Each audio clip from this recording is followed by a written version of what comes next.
요한계시록 1장 1절부터 읽겠습니다. 요한계시록 1장 1절부터 8절까지입니다. 요한계시록 1장 1절부터 8절까지 시작. 예수 그리스도의 계시라. 이는 하나님이 그에게 주사 반드시 속히 될 일을 그 종들에게 보이시려고 그 천사를 그 종 요한에게 보내어 지시하신 것이라. 요한은 하나님의 말씀과 예수 그리스도의 증거 곧 자기의 본 것을 다 증거하였느니라. 이 예언의 말씀을 읽는 자와 듣는 자들과 그 가운데 기록한 것을 지키는 자들이 복이 있나니 때가 가까우니라.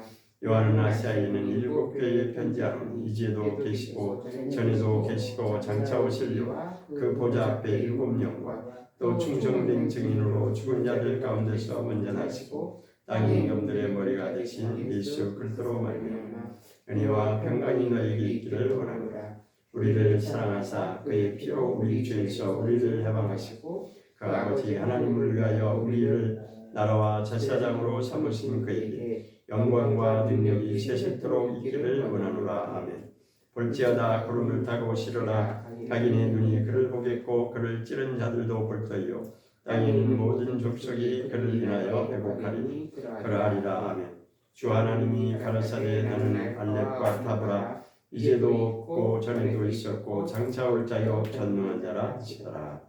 아멘. 오늘의 말씀은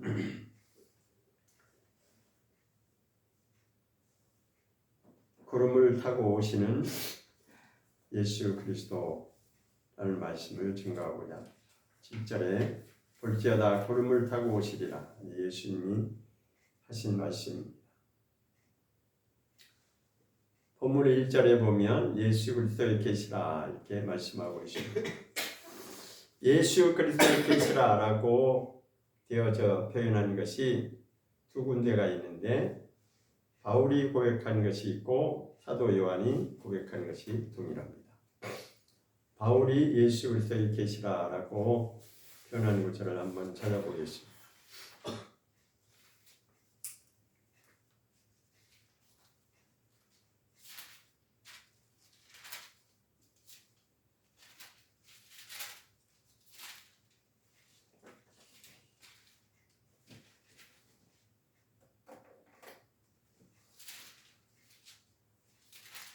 빌립보서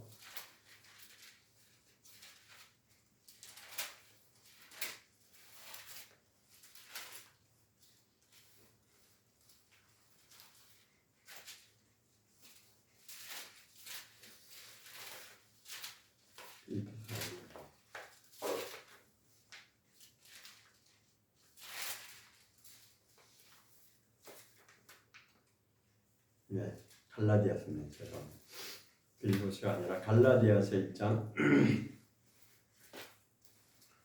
갈라디아서 1장입니다. 갈라디아서 1장 12절입니다. 갈라디아서 1장 12절 시작. 이는 내가 사람에게서 받은 것도 아니요 배운 것도 아니요 오직 예수 그리스도의 계시로 말미암은 것이라. 다시 한번. 이는 내가 사람에게서 받은 것도 아니요 배운 것도 아니요 오직 예수 그리스도의 계시로 말미암은 것이라. 바울이라고 하는 자는 사도 중에 사도라고 자칭 그렇게 공생 말했어요. 누가 인정해 주는 것이 아니라 자칭 스스로 나는 사도 중에 사도다라고 그렇게 입을 열 때마다 먼저 시작했습니다. 그 근거가 무엇이냐면 자기가 받은 것이 분명하기 때문에 여기 오늘 12절에 보면 내가 누구한테 배운 적이 없다. 나는 하나님께로부터 내가 받은 것이 있다라는 거예요. 그 표현이 뭐냐면 예수 그리스도의 계시로 이렇게 되어 있지. 그 예수 그리스도의 계시라고 하는 것은 하나님이 그에게 주신 것이 있다는 거죠. 마찬가지로 이 동일한 표현이 요한계시록 사도 요한이 첫 번째 시작할 때 예수 그리스도의 계시라 이렇게 말씀하고 있습니다. 계시라고 하는 것은 열어서 보여준다는 그런 뜻이에요. 베일에 덮여있던 것을 베일을 벗겨내고 열어서 보여준다. 1절에 보면 목적을 말씀하고 있습니다. 계시록을 기록한 목적을 말하고 있는데 그 목적이 무엇이냐면 반드시 속히 될 일을 보여주시려고 계시를 열어주신다는 거죠. 반드시 속히 될 일이라는 거죠.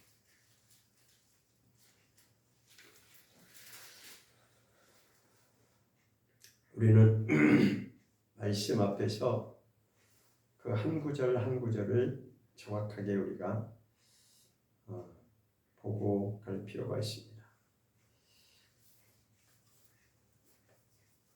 대부분 이 성경을 인용할 때 보면 어떤 주제를 정해놓고 특히 이제 부흥사들이 이제 특기가 그건데 자기가 어떤 주제를 딱 정해놓으면 그 자기가 하고 싶은 말을 성경을 이 구절 저 구절을 막 찾아가지고 이제 적용하죠. 성경이 이렇다라고 하는 것을 물론 그것도 이제 필요하고 맞습니다. 그런데 그 성경의 흐름을 통해서 앞뒤 문맥이 무엇인지를 기록한 성경을 기록한 자가 무엇을 기록하고자 하는지를 내용 파악을 하는 게 좀 필요합니다. 그래서 때로는 보면 앞뒤 문맥에 상관없이 성경의 기록자가 의도했던 것하고는 상관없이 자기의 어떤 목적을 말하기 위해서 자기 하고 싶은 말을 하기 위해서 막 갖다가 붙이는 경우가 있는데 그거는 좀 자기 방식대로 하는 거죠. 성경을 적용하더라도 이 성경과 부합한 성경의 목적대로 기록한 목적대로 부합한 말씀들을 그렇게 해야 우리가 이제 되는 거죠. 1절부터 3절까지 보면 이 편지의 내용에 관해서 그리고 출처에 관해서 그리고 이 성경이 얼마나 권위가 어디로부터 출발했는지 그리고 목적에 대해서 이렇게 기록하고 있습니다. 그러니까 이제 발신자는 사도 요한이고 수신자는 우리 듣는 모두 이제 교회들을 향해서 주신 것이죠. 자, 그렇게 이제 이 사실은 요한계시록도 서신서의 형태를 띠고 있다고 하는 것을 우리가 알 수 있습니다. 왜냐하면 감사와 축복의 내용이 여기 이제 들어가 있어요. 그 특징 중에 하나가 누구냐면 사도 바울입니다. 사도 바울은 늘 항상 이렇게 그런 그 형식을 딱 갖춥니다. 감사하는 내용과 축복하는 내용과 그리고 처음에는 이제 내가 사도라고 하는 것을 항상 그것을 이제 밝히죠. 그래서 사도 바울은 전도하러 그렇게 수없이 많이 다녔는데 사도 바울을 제일 많이 힘들게 했던 자들이 이방인들이 아니었어요. 이방인들보다도 물론 이방인들도 그랬겠지만 이방인들보다 누가 더 사도 바울을 괴롭게 하고 태클을 걸었냐면 항상 유대인들이 태클을 걸었어요. 자칭 유대인이라고 나도 유대인이다라고 하니까 그 혈통에 따라서 주장하는 자들이죠. 그리고 할례를 받았다고 하는 것 때문에 그리고 율법을 지킨다고 하는 그것으로 인해서 자부심을 가지고 있던 그 유대인들이 항상 사도 바울에 못마땅하게 이렇게 항상 태클을 걸고 항상 꼬투리를 잡으려고 했습니다. 왜 그랬냐면 자기네들이 원하는 방식대로 하지를 않고 전혀 아주 충격적인 말들을 자꾸만 쏟아내니까 못 견디는 겁니다. 못 견디는 거예요. 자기네들이 설 자리가 없는 거예요. 자기네들이 설 자리가 없기 때문에 대제사장부터 시작해가지고 소위 지도층이라고 하는 그런 거기에 속한 자들이 이 사도 바울이 하는 거를 정말 견딜 수가 없는 거예요. 왜냐하면 사도 바울이 다니면 다닐수록 자기네들은 곤란하게 되는 거예요. 맞지가 않기 때문에. 그런데 믿는 자는 점점 더 늘어나고 이방인들도 막 사실은 처음에는 유대인들이 예수를 믿었습니다. 지금 우리는 그냥 무조건 유대인들은 다 예수를 안 믿는다 이렇게 이제 알고 있는데, 그러나 유대인들 중에도 정말 신실한 자들은, 성경을 바로 알고 깨닫는 자들은 예수를 믿고 돌아오게 돼 있어요. 근데 지극히 소수이기 때문에 이제 그게 좀 그런 것이죠. 자, 그래서 5절에 한번 보면 5절을 한번 읽어보면 시작. 또 충성된 증인으로 죽은 자들 가운데서 먼저 나시고 땅의 임금들의 머리가 되신 예수 그리스도로 말미암아 은혜와 평강이 너희에게 있기를 원하노라 이렇게 돼 있죠. 그러니까 여기 보면 예수 그리스도로 말미암아 은혜와 평강이 있기를 너희에게 있기를 원하노라, 이런 표현, 은혜와 평강이 너희에게 있기를 원하노라, 이 표현이 아주 전형적인 사도 바울의 그런 표현이었어요. 근데 여기 이제 사도 요한도 이제 그렇게 표현을 하고 있습니다. 다시 1절로 돌아가서 1절을 보면 이는 하나님이 그에게 주사 이렇게 돼 있죠. 이는 하나님, 오늘은 좀 이렇게 한 절 한 절씩 이제 찾아보도록 하겠습니다. 이는 하나님이 그에게 주사. 그러니까 발신이 어디서부터 시작됐는지 여기 정확하게 밝히고 있는 거예요. 출처라고 하는 것, 하나님으로부터 시작됐다라고 하는 것, 이 말씀은 하나님이 주신 것이다라고 하는 것을 분명히 처음부터 이제 밝히고자 하는 거죠. 이것을 어디서 증명해 주냐면 요한복음 17장으로 한번 가보겠습니다. 요한복음 17장.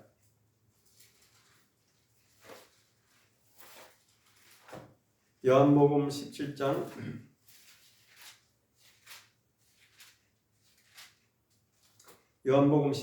7절과 8절을 보겠습니다. 17장 7절과 8절입니다.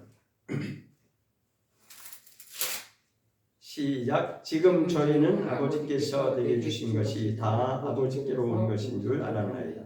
나는 아버지께서 내게 주신 말씀들을 저희에게 주었사오며 저희는 이것을 받고 내가 아버지께로부터 나온 줄을 참으로 알며 아버지께서 나를 보내실 줄도 믿었사옵나이다. 이 내용은 이제 예수님이 기도하는 내용인데, 여기 7, 8절에 보면 아버지께서 내게 주신 말씀이라 이렇게 돼 있죠. 아버지께로부터 온 것이다. 그러니까 근거가 하나님께로부터 온 것이다, 그 말씀이죠. 그러니까 여기서 다시 계시록으로 돌아옵니다. 요한계시록 1장의 1절에 보면 누구로부터 이것이 출발되는 거냐? 하나님으로부터 시작된 거죠. 그러니까 하나님이 근본이시다는 거예요.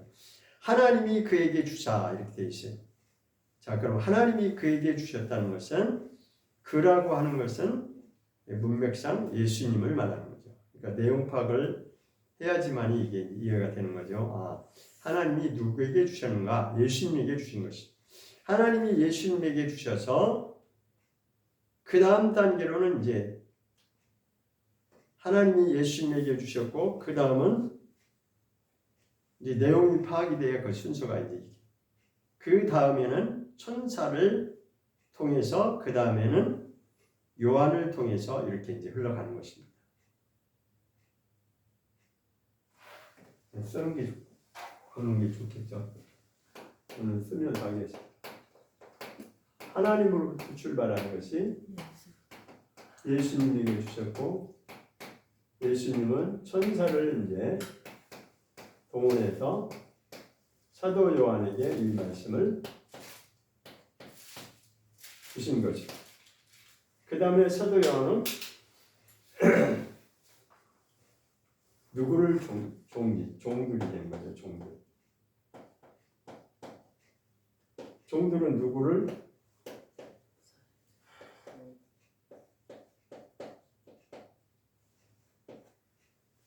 여기서부터 이제 시작된, 여기가 이제 최종 수신자는 여기까지 내려오는 거죠. 승공. 목적은 이제 교회에게 이 말씀을 가르치려고 주신 것이다. 그래서 이제 이 요한계시록은 더 이상 덮어두면 안 됩니다. 예전에는 이제 요한계시록을 좀 많이 이렇게 좀 오해를 했어요. 요한계시록 하도 이단들이 속여가지고 요한계시록을 가르치거나 설교를 이렇게 하거나 하면은 자꾸만 이상하게 생각하고 색안경 쓰고 봤는데 그건 그 사람들 몫이고, 그렇다고 해서 우리가 요한계시록을 다루지 않다는 거나 그러면 안 됩니다. 이제는 지금 우리가 사실은 요한계시록의 그때를 살고 있는 것이기 때문에 반드시 이것은 우리가 알아야 됩니다. 자, 여기 보면 하나님이 나오셨죠. 그 다음에 그에게라고 하는 건 예수님이 나왔고, 그 다음에 중간에 이제 이 반드시 속히 될 일을 누구에게 보이시려고? 종들에게 보이시려고. 여기 나왔죠. 여기. 네. 종들에게 보여주시려고 누구를? 그 천사 나왔죠.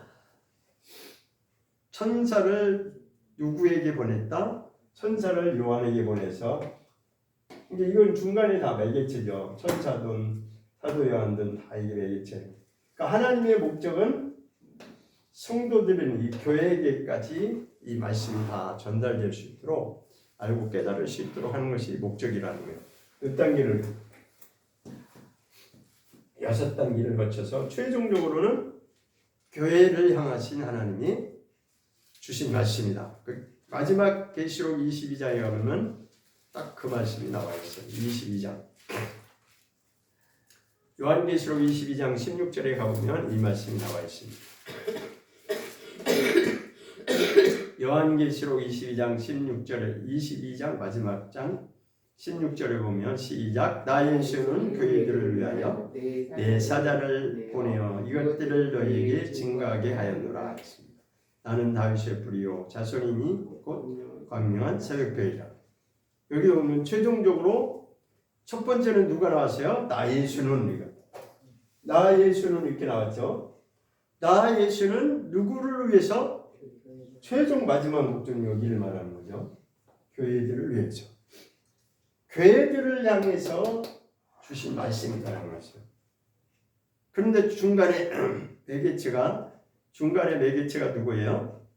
내 사자를 보내어, 이렇게 천사가 나왔잖아요. 그죠? 내 사자를 보내어 이것들을 너희에게 증거하게 하였노라 했습니다.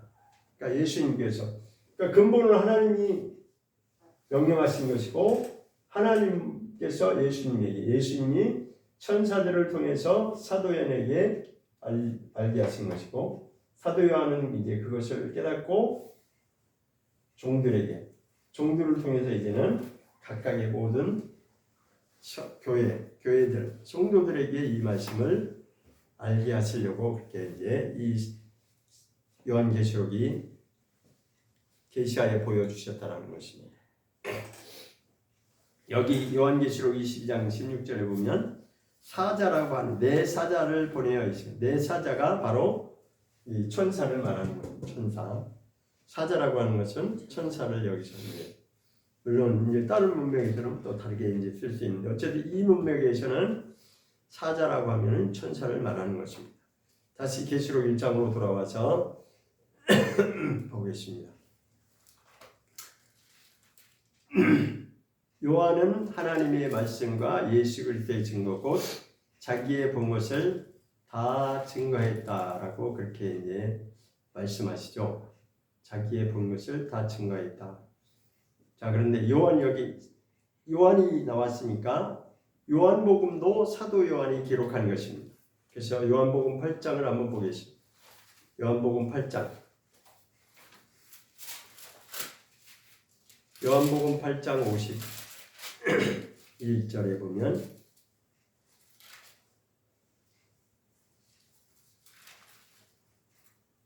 요한복음 8장 51절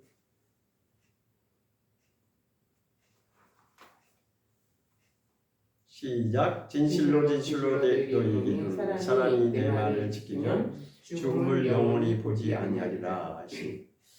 이 말씀도 사실은 이제 예수님께서 이제 사도 요한에게 그렇게 이제 깨닫게 해주신 말씀인데, 그 다음에 요한복음 19장을 보겠습니다. 요한복음 19장 35절. 요한복음 19장 35절입니다.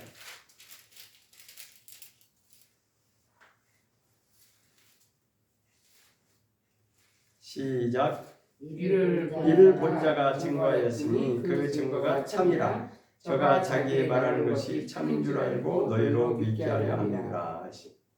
이를 본 자가 증거하였으니 그 증거가 참이라. 이 지금 누구 얘기를 하냐면 이를 본 자가 증거하였다라고 하는 것은 여기 지금 계시록에서 말씀하는 요한은 예수 그리스도의 증거 곧 자기의 본 것을 다 증거하였느니라 이 말씀과 일맥상통하는 그 구절이 바로 요한복음 19장 35절이 말하는 것입니다. 자기가 본 것을 증거했다라고 하는 거죠.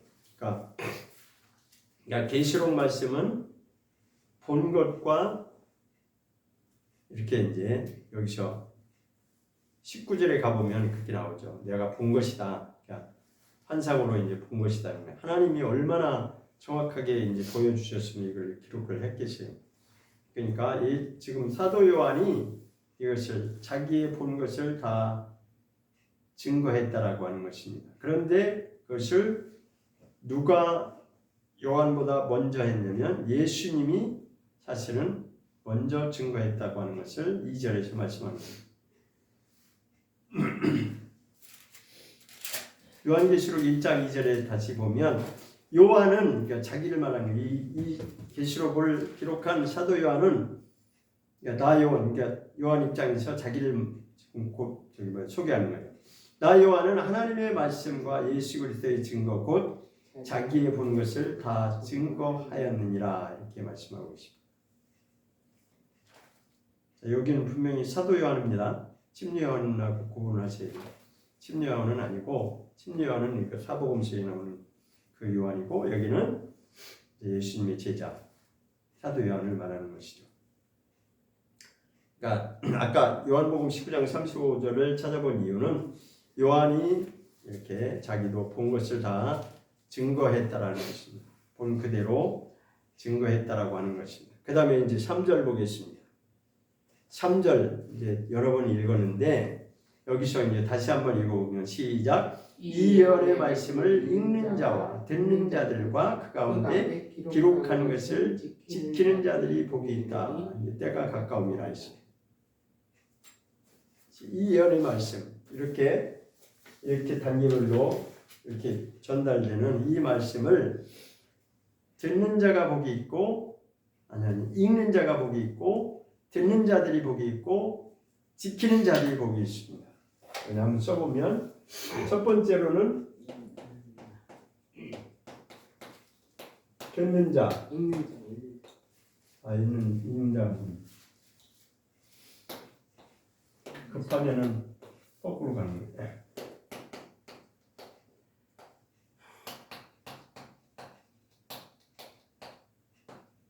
제가 이것을 왜 또 아는 걸 새삼스럽게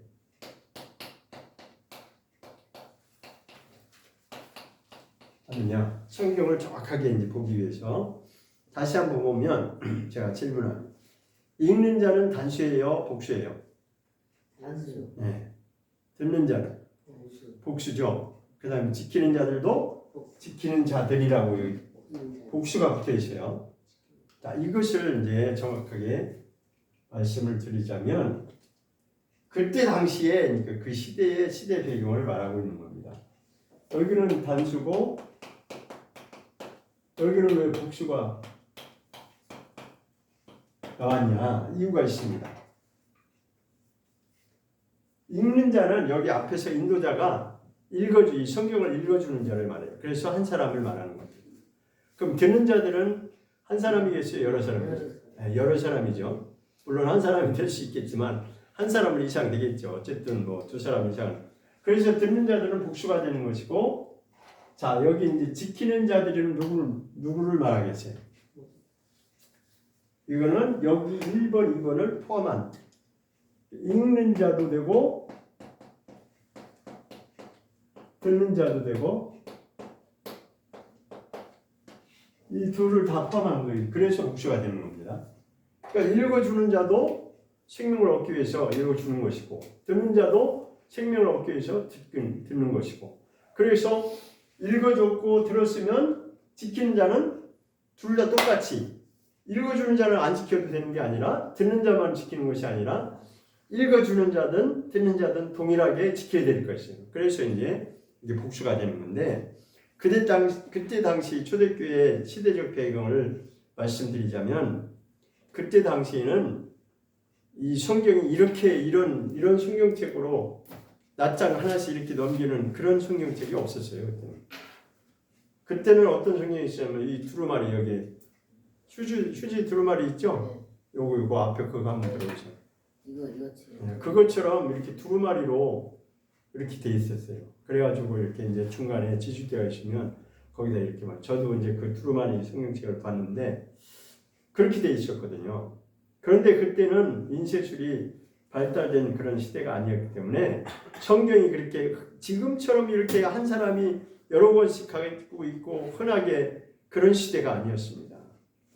성경이 아주 너무너무 귀하고 귀해서 이런 모임이 있는 어떤 한 회당, 그때는 이제 회당이라고 그랬는데 회당에 하나가 있으면은 다행이고 없을 수도 있었어요. 그러니까 회당마다 하나가 있든지 없든지 그럴 수 있었다. 만약에 이제 회당에 두루마리 책이 성경책이 하나 있으면 이것을 들고 두루마리 성경책을 들고 읽어주는 자가 있었단 말이죠. 읽어주는 자가 그래서 이제 읽는 자는 단수로 표현을 한 것이고 그 다음에 듣는 자들은 회중이 여러 사람이 모인 회중이기 때문에 듣는 자들이라 이제 복수로 표현한 거예요. 그 다음에 읽는 자와 듣는 자가 동일하게 이제 이 말씀을 같이 지키는 그런 의미가 되기 때문에 이것을 읽는 자, 듣는 자들, 그 다음에 지키는 자들 이렇게 되죠. 그런데요, 개역개정 성경에 보면 이것이 바뀌어져 있습니다. 개역개정 성경에 뭐라고 되어 있냐면 그냥 다 똑같이 다 그냥 읽는 자, 듣는 자, 지키는 자 이렇게 단수로 다 바꿔놨어요. 근데 원래는 이게 이 한글 개역 성경에 있는 대로 그 시대의 배경에 맞게 읽어주는 자만 단수고 나머지는 다 복수가 그게 맞는 것입니다. 왜냐하면 성경이 그렇게 귀한 시대였기 때문에 그렇다는 것을 이제 설명을 드리는 것입니다. 그 정도로 그 시대에는 성경이 그렇게 귀했지만 믿음을 정말 신실하게 지키는 자들이 있었다는 거죠. 자, 그래서 이제 3절 마지막에 중요한 말씀이 한 가지 들어가 있죠. 왜 읽는 자와 듣는 자들과 지키는 자들이 복이 있냐? 때가 이제는 가까이 왔기 때문이다.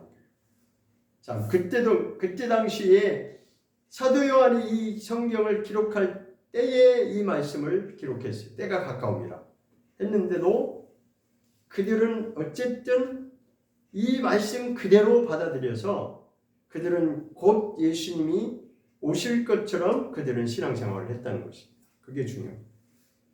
자, 우리 생각으로 이제 머리를 굴리면 아니 때가 가까운다는데 벌써 시간이 얼마나 흘렀어? 거의 2000년 흘렀잖아요. 그죠? 그럼 뭐가 때가 가까운 거예요? 이제 우리 입장으로서 그렇게 좀 이렇게 쉽게 생각할 수 있는데 그렇지 않다는 거죠.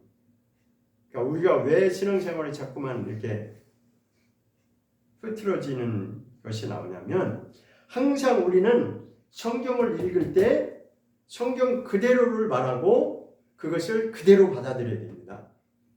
그러니까 아직 예수님 오시려면 아직 예를 들어서 그때 사도 요한이 AD 90년 96년 그 사이에 이제 기록됐더라고 이제 나오는데 그때 당시 입장에서 그 사람들이 이 머리를 굴리면서 우리처럼 정말 우리는 지금 2000년이 흘러갔다는 걸 알고 있잖아요. 그런데 그때 당시에 이 말씀을 읽고 들을 때 만약에 이것이 앞으로 2000년까지 계속 흘러서 예수님이 안 온다라고 그들이 알고 있었다면 이 말씀대로 순종을 했겠어요? 순종 안 하죠. 사람의 심리라고 하는 것은 그렇게 돼 있어요. 아직도 시간이 남았다라고 생각하면 자꾸만 요령 피우게 돼 있다고요. 그러나 이 당시에 초대교회 성도들은 정말 순수하게 성경도 귀해서 아무나 성경을 갖지도 못했고 어떤 대표자 한 사람이, 지도자 한 사람이 읽어줘야 들을 수밖에 없는 그런 시대였어요. 그 한번 들으면 그들이 성경도 없는데 보세요. 이게 읽어줬어요. 두루마리 성경책을 한 회당에서 하나 있을까 말까 한데 그걸 듣고 집에 돌아가서 성경을 볼 수 있는 기회가 없잖아요. 그죠? 그때 당시는 그랬어요. 우리는 얼마든지 내가 마음만 먹으면 시간을 이제 내서 성경을 읽겠지만 그 당시에는 이거 한마디 읽어주는 거 듣고 나면은 그것으로 끝이 다음, 그러니까 예를 들어 일주일에 한 번 모인다. 아니면 뭐 매일 모이면 더 좋겠죠. 그러니까 다음 들을 때까지는 자기가 이 성경을 확인하거나 읽을 수 있는 기회가 없는 거예요. 그러니까 그 당시에는 읽어주는 자가 복이 있고 듣는 자가 복이 있고 지키는 자가 복이 있다라고 하는 이 말씀이 이게 맞는 말씀이죠. 그러나 그 당시에 그들은 그냥 있는 이 말씀 액면 그대로 때가 가까웠음이라고 하니까 정말 때가 가까웠다라고 생각하고 그렇게 신앙생활을 아주 철저하게 했던 사람들이라는 거죠.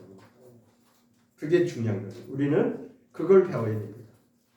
그러니까 이 신앙이라고 하는 것은 오늘도 또 역시 말씀드리지만 항상 종말이 가깝다라고 하는, 때가 가깝다라고 하는 그것을 전제로 하고 신앙생활을 해야 우리가 제대로 나갈 수 있어요.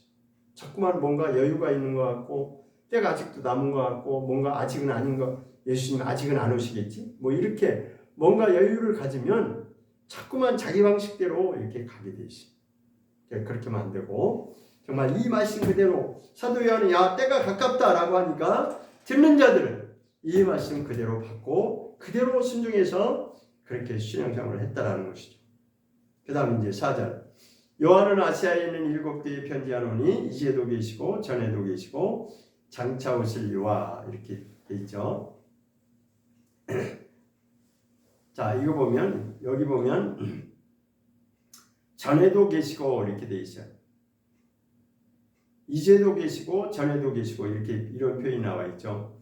자 이거 다른 성경에서 한번 확인해 보도록 하겠습니다. 먼저 이제 구약으로 가서 출애굽기 3장 14절을 보겠습니다.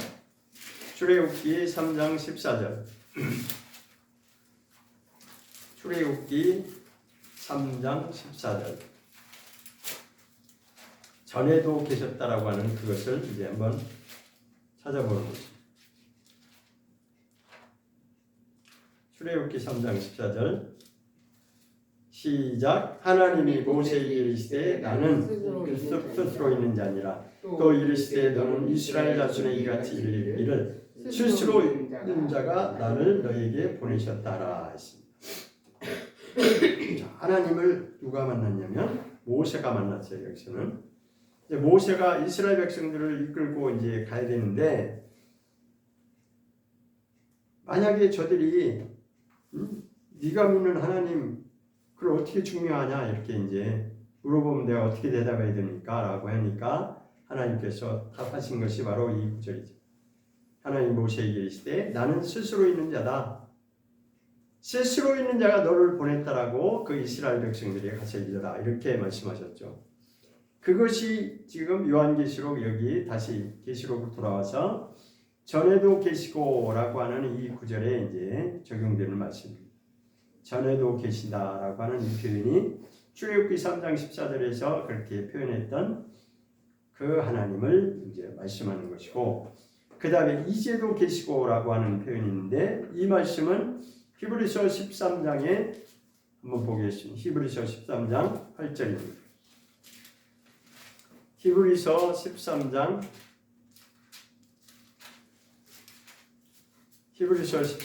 8절 시작. 예수 그리스도는 어제나 오늘이나 영원토록 동일하시니라. 예수 그리스도는 어제나 오늘이나 영원토록 동일하시다.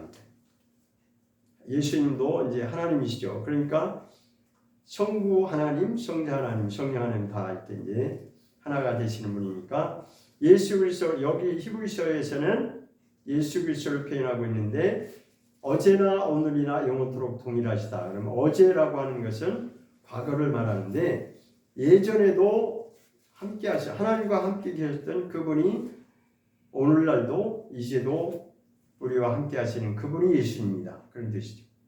다시 계시록으로 돌아오겠습니다. 자, 그렇게 실수로 있는 하나님, 어제나 오늘이나 영원토록 동일하신 하나님, 그 하나님에 대해서 이제 여기서 말씀하고 있고, 그 다음에 이제 그 보좌 앞에 7명이라고 하는 것은 성령님을 말하는 거죠. 성령님. 그러니까 여기서 지금 성부 하나님, 성자 하나님, 성령 하나님, 삼위 하나님이 다 등장한 거예요. 자, 성부 하나님, 성자 하나님, 성령 하나님을 통해서 지금 이렇게 이제 쭉 흘러가는 것이 말씀이 진행되는 것입니다. 5절 보겠습니다. 또 충성된 증인으로 죽은 자들 가운데서 먼저 나시고 오신, 이것은 이제 예수님을 표현하는 말씀입니다. 근데 여기서 충성된 증인이라고 하는 표현을 했어요. 누구에 대한 표현이? 예수님에 대한 표현이죠. 그러니까 예수님을 두고도 지금 충성된 증인이라고 하는 말씀을 하셨습니다. 자, 그럼 요한복음 18장 37절을 한번 보겠습니다. 요한복음 18장 37절입니다. 충성된 증인. 18장 37절. 요한복음 18장 37절에 보면 시작. 빌라도가 가로되 그러면 네가 왕이냐? 예수께서 대답하시되 내 말과 같이 내가 왕이니라. 내가 이를 위하여 났으며 이를 위하여 세상에 왔나니 곧 진리에 대하여 증거하여 하리로라. 진리에 속한 자는 내 소리를 듣느니라 하신다. 이게 바로 예수님이 증인의 역할을 지금 감당하고 있는 그 내용을 여기서 표현합니다. 누구 앞에서? 빌라도라고 하는 그 총독 앞에서 자기의 신분을 아주 명확하게 증거하고, 나는 이 세상에 왕으로 왔다. 첫 번째는 내가 왕이다라는 거예요. 그러니까 빌라도가 질문해, 네가 진짜 왕이냐? 그러니까 내가 왕이다. 근데 내가 이 일을 위해서 왔노라. 이 일을 위해서 왔다라고 하는 것은 내가 진정한 왕이라고 하는, 하나님이 보내신 자로서 내가 왕이라고 하는 것을 세상에 나타내기 위해서 왔다는 거죠. 내가 이를 위하여 났으면, 그러니까 세상에 온 이 목적을 말하는 거죠. 이를 위해서 세상에 왔다라고, 났다라고 하는 것과 표현과 왔다라고 하는 두 가지 표현을 이제 중국대에 표현했는데, 최종 목적은 뭐냐면 진리를 말하기 위해서, 진리를 증거하기 위해서 내가 이 세상에 왔노라, 이렇게 말했어요. 그러니까 진리에 속한 자는 내가 누군지를 알아본다는 거죠. 깨닫는다는 것이죠. 그리고 내 말을 듣게 돼 있다. 그러니까 진리에 속하지 않은 자는 듣지 않고 거부하게 돼 있어요. 자, 그런데 빌라도가 여기서 이제 38절에 질문을 또 하죠. 38절 보겠습니다. 시작. 빌라도가 가로되 진리가 무엇이냐 하더라. 못 알아듣는 거예요. 다 설명을 했지만 진리에 속하면 내가 누군지 알아볼 것이고, 진리에 속한 자는 내 말을 듣게 돼 있다. 근데 나는 왕이고 나는 이것을 증거하기 위해서 이 세상에 왔노라 라고 하니까 빌라도와 입장에서는 이제 이해가 안 되는 거죠. 왜? 이제 세상 개념으로 보니까 이해할 수가 없는 거예요. 분명히 왕은 왕이라고 했는데 제가 볼 때는 어때요? 빌라도 입장에서 볼 때 어때요? 아니, 왕이라고 하는 자가 지금 초라하게 지금 십자가상에서 지금 죽으러 지금 빌라도 앞에 법정에 지금 심판받으러 나왔잖아요.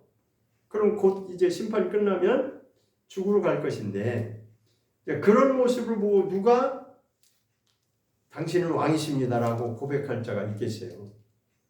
안 되죠. 그렇죠?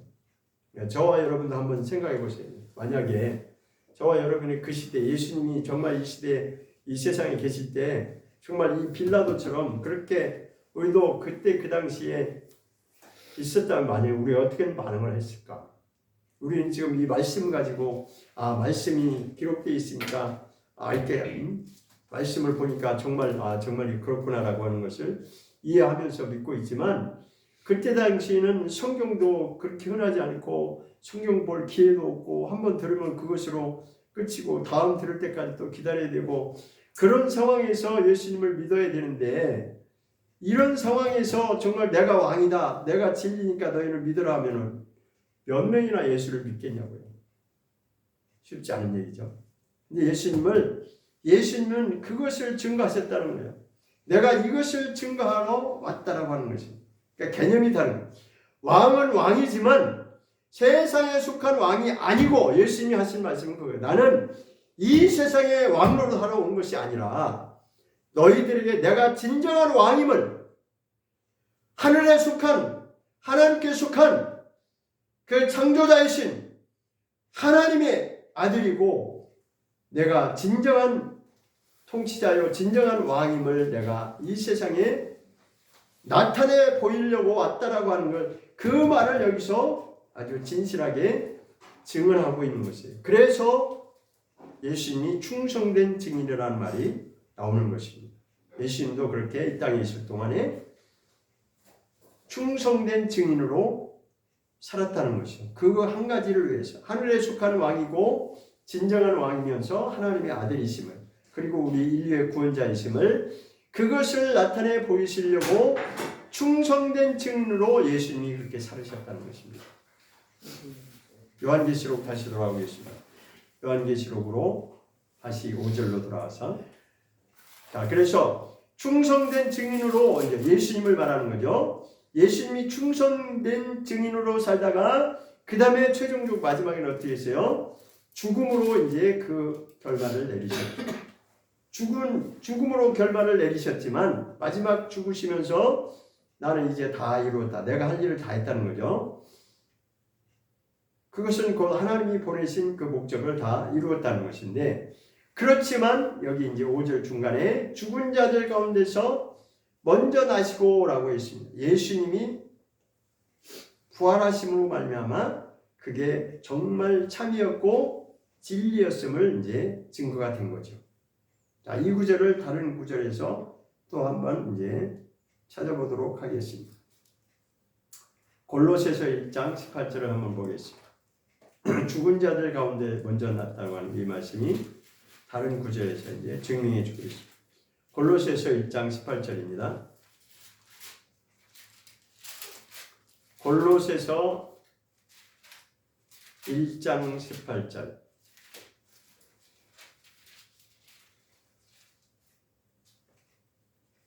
오늘은 설교라기보다는 이제 강의한 계시록을 지금 강의하고 있는 겁니다. 그러니까 좀 자세하게 이제 보려고.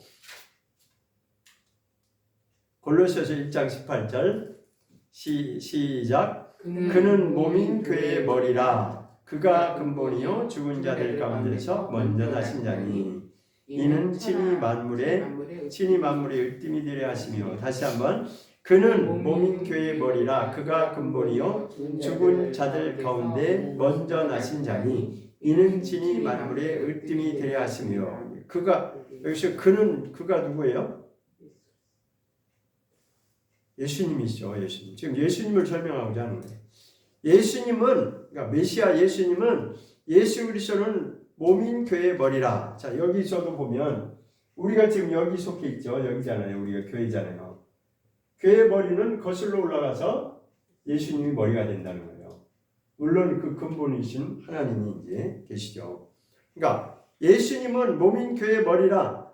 그가 근본이라는 거예요. 누가 근본이라는 거예요? 예수님이 근본이라는 것입니다. 왜 예수님을 두고 근본이라고 했을까? 하나님이 계신데 하나님과 예수님과 성령님은 하나가 되신 분이기 삼위로서 하나가 되신 분이기 때문에 예수님도 역시 그가 근본이 되신다라고 그렇게 여기서 말씀하고 있는 것입니다. 예수님이 근본이 되신다.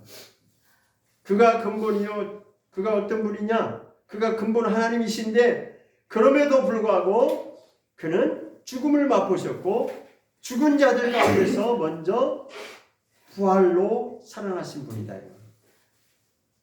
죽은 자 가운데서 하나님이 살리신 거죠. 죽은 자들 가운데서 먼저 나신 자니 이는 그가 친히 만물의 으뜸이 되려 하시며 그러니까 만물의 으뜸이 되려 하신다고 하는 이 말씀은 여기 되려 하심이로 있죠. 아직 완성된 구원의 완성이 아직 이루어지지 않았음을 말씀하고 있습니다. 이 일은 예수님이 이제 만물의 으뜸으로 왕으로 이제 우리의 딱 서는 날은 그때는 구원의 완성이 완전히 종결되는 예수님이 다시 오시는 그때를 말하는 것입니다. 아직은 구원의 완성이 종결이 된 것이 아닙니다. 그래서 사람들이 눈에 보이지 않는다라고 그렇게 다들 그렇게 하나님을 무시하면서 그렇게 사는데 언젠가는 이게 이제 딱 드러날 것입니다. 언젠가는 반드시 하나님이 때가 되면 이루신다고 했어요. 그런데 사람들을 하나님을 존재 자체도 인정하지 않고 하나님을 인정한다고 하는 사람들까지도 하나님을 두려워하지 않으면서 자기 마음대로 사니까 지금 이제 점점 더 세상은 그렇게 가는 거죠. 그러나 점점 더 이제는 반드시 때는 가까이 오고 있다고 하는 사실을 우리가 감지해야 됩니다. 성경의 결론은 이렇게 되어 있어요. 하나님은 오래 참고 기다리시는데 끝까지 참고 영원토록 참지 않으신다는 거, 그걸 아셔야 돼요. 하나님을 두려워하지 않는 사람들은 어떻게 말하느냐? 하나님은 사랑이 너무나 많으셔서 다 봐주고 다 용서하시고 이렇게 자기네들 유리한 쪽으로 해석하는 거예요. 근데 성경은요, 이미 언제부터 경고를 계속 날렸냐면 구약시대 때부터 이미 경고를 계속 날렸어요. 하나님 선지자들을 통해서. 그런데 그때만 해도 시점이 벌써 오늘날로 계산하면 몇천 년이 아직도 남았는데도 불구하고 예수님은 곧 당장 심판하실 것처럼 그렇게 말씀하셨어요. 물론 그때 당시에 심판이 내려지기도 했지만 그러나 2차적으로 최종 결론적인 심판은 반드시 예수님이 오시는 날 이 성경에 기록된 선지자들을 통해서도 예언했고 사도들을 통해서도 예언했고 그렇게 하나님이 말씀을 주셨던 그 모든 일은 최종적으로 이제 완성되는 날, 구원의 완성이 끝나는 날 그때 다 드러날 것입니다. 그것을 지금 계시록에서 알려주고자 하는 것입니다. 이제 더 이상 하나님이 끝까지 참으시는 것이 아니라 무조건 참기만 하시는 분이 아니라 때가 되면 하나님이 때가 되면 반드시 심판하실 것이고 때가 되면 구원할 자는 구원하실 것이다. 그런데 지금 우리는 구원에 대해서 그냥 너무 자기 편리한 대로만 생각해서 나는 구원받을 거야. 그러면 저는 이렇게 질문하고 싶어요. 과연 그럴까? 며칠 됐는데 걔가 처음으로 저하고 얘기가 통하는 대화를 한번 했어요. 처음으로 말이 통하더라고요. 말이 통해. 이거 지금까지 구원에 대해서 너무 이게 잘못됐다. 그 말이 맞거든요. 구원에 대해서 지금 너무 쉽게 지금 가르쳐 놓고 그렇게 알고 있기 때문에 그냥 다 날 구원받는다고 생각하고 있겠죠. 천만의 말씀. 제가 판단할 문제는 아니에요. 제가 그래서 그랬어요. 그건 하나님께 맡긴다. 그건 하나님의 주권 아래에 있기 때문에 우리가 뭐 어떻다 저렇다고 말할 수는 없지만 그건 성경에 있는 말씀 그대로 맞거든요. 그런데 너무 지금 시대가 너무 악하고 시대가 너무 완전 무질서한 그런 시대를 살고 있기 때문에 다 한결같이 다 자기 하고 싶은 대로 하는 그런 세상이 되어버렸어요. 하나님에 대해서 물론 아예 하나님 존재 자체를 인정하지 않는 자들은 뭐 그렇게 선다고 치지만 하나님을 인정한다고 하는 사람들조차도 하나님에 대해서 두려움을 갖지 않냐고 언젠가는 반드시 심판하신다고 하는 그거에 대해서 계시록 다시 마무리하겠습니다. 계시록 1장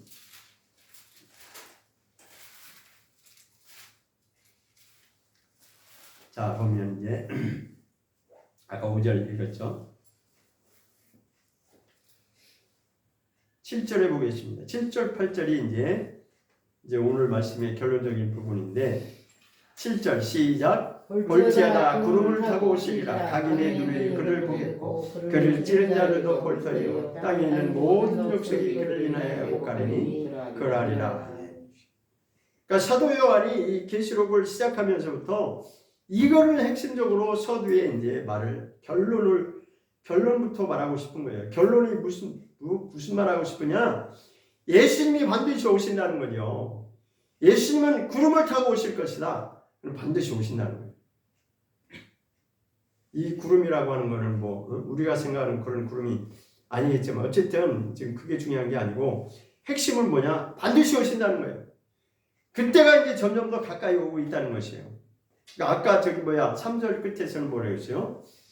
읽는 자, 듣는 자, 지키는 자가 복이 있는데 왜냐하면 때가 가깝다라고 그렇게 말했는데 여기서는 다시 오실 것에 대해서 다시 한번 강조하는 거죠.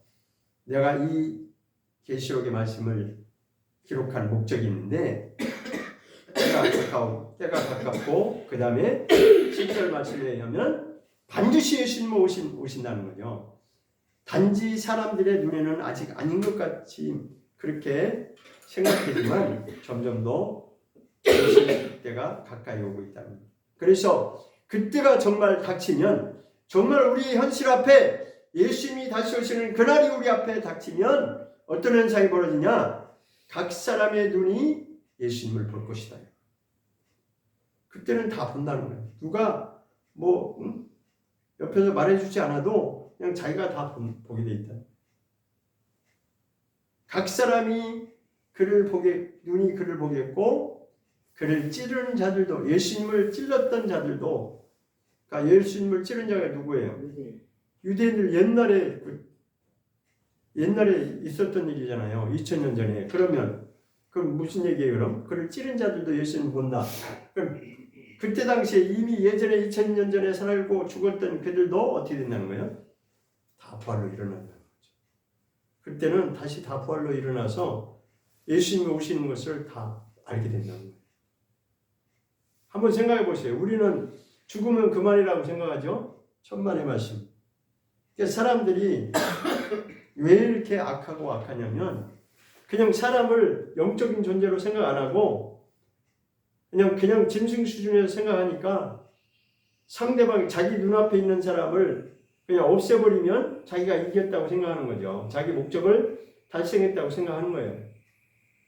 그거 나중에 다 하나님이 심판하신다고 분명히 성경은 가르쳐주고 있거든요. 그렇게 함부로 살지 말으라는 거예요.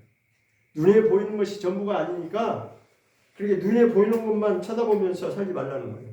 왜? 언젠가는 하나님이 다 몰아서 최종적인 결론의 날, 그날 다 각 사람이 다 보는 앞에서 하나님이 심판하실 것이다. 그 다음에 이제 또 땅에 있는 모든 족속이, 그러니까 유대인이든 이방인이든 어떤 족속이든 모든 사람들이, 모든 족속이 예수님을 보면서 예수님으로 인해서 예수님 때문에 애곡한다고 되어 있습니다. 그러니까 애곡한다는 것은 무슨 얘기예요? 그때서는 이제 통곡 소리가 나온다는 거죠. 야, 이거 진짜구나. 한번 생각해 보세요. 지금은 각 사람이 다 자기 마음대로 이렇게 살고 아무 일이 없을 것처럼 그렇게 살고 그렇게 사는데 만약에 그때 예수님이 오는 걸 다 바라본다고 했는데 그때 가서 통곡하고 해봤자 이미 끝난 거예요. 후회해도 소용이 없죠. 그때 저 예수님 나도 구원받고 싶어요. 나 좀 살려주세요. 그런 사람이 있을지 모르지만 어쨌든 계시록의 끝 가보면 그런 것도 다 설명하고 있어요. 사람들이 회개도 안 하고 다 그렇게 한다고 그러죠. 자, 그래서 한 구절만 더 찾아보고 죽은 자 가운데서 다시 살아나셨다고 하는 그 구절을 한 번만 더 찾아보고 고린도전서 15장을 한번 보겠습니다. 고린도전서 15장 20절. 고린도전서 15장 20절. 시작. 그러나 이제 그리스도께서 죽은 자 가운데서 다시 살아 잠자는 자들의 첫 열매가 되셨다. 예수 그리스도께서 죽은 자 가운데서 다시 살아 부활을 말하는 거죠. 부활하셔서 잠자는 자들의 첫 열매로 올라가셨다는 거죠. 첫 열매. 예수님을 두고 첫 열매라고 말하고 있습니다. 그러니까 하나님의 창조의 역사는 사실은 이제 성경을 종합해서 하나님의 창조의 역사는 누구로 인해서 그 근본이 시작되었냐면 예수님으로 인해서 사실은 이게 시작된 겁니다. 그 목적을 이루기 위해서. 그래서 이제 다시 재창조의 역사를 통해서 결론을 내리는 것도 누가 첫 번째 열매가 되냐면 예수님이 첫 번째 열매가 되는 겁니다.